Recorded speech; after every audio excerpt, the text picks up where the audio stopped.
बिस्मिल्लाहिर्रहमानिर्रहीम। अस्सलाम वालेकुम। मेरा नाम रोज़ी है और मैं अपने रमज़ी के दिल की मलिका हूँ। Welcome to new vlog and welcome to my channel. जैसा कि आप देख सकते हैं हम गाँव में हैं, गाँव में गए हुए थे। तो गाँव का व्यू कितना प्यारा होता है, यहाँ के पौधे देखें और मुझे तो बहुत खूबसूरत लग रहा था। मैंने छोटी-छोटी चीज़ें आपके लिए बनाई, जैसा कि आपने मुझे लास्ट वीडियो में बताया था कि आपको मिनी व्लॉग्स चाहिए। तो वैसे भी आजकल हम गाँव में होते हैं तो मोस्टली मैं सबको टाइम देती हूँ, तो मैं इतना ज़्यादा व्लॉगिंग पे मेरा फ़ोकस नहीं होता, बट फिर भी मैं आपके साथ मिनी व्लॉग्स शेयर करती हूँ। जैसा कि आप देख सकते हैं यहाँ पे फ्लावर्स खिले हुए थे और यहाँ पे ऑरेंजेस लगे हुए थे और उसके अलावा भी देख सकते हैं यहाँ पे नेचर, यहाँ पे चीज़ें क्या-क्या है, पैरट्स भी थे और इनको क्या बोलते हैं आप बताएँगे ये क्या है, ठीक है?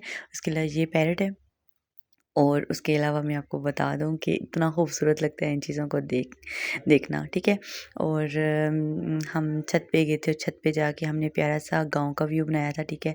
गाँव का व्यू दिखाया है आपको छोटा-सा मिनी व्लॉग में, जो मतलब हम मोस्टली चीज़ें कवर अप कर ली हैं।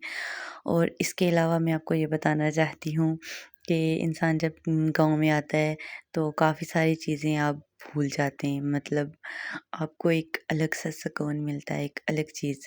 और ये मेरा नेफ़्यू था, मेरे जेठ का बेटा था, तो मैंने कहा मैं ज़रा बिस्तर सेट कर लूँ, चादर सेट कर लूँ, तो इसने कहा चाची मैं आपको चादर सेट करवाता हूँ, तो ये सेट करना स्टार्ट हो गया।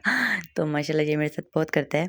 तो आप मुझे बताएँ कि आपको नेक्स्ट कौन से टॉपिक पे व्लॉग चाहिए, and do like, comment, share and subscribe please. Don't forget to press bell icon. ठीक हो गया? तो मिलते हैं नेक्स्ट वीडियो में, तब तक के लिए अल्लाह हाफ़िज़। ख्याल रखें अपना बहुत सारा और मुझे अपनी दुआओं में याद रखें। मिलते हैं नेक्स्ट वीडियो में।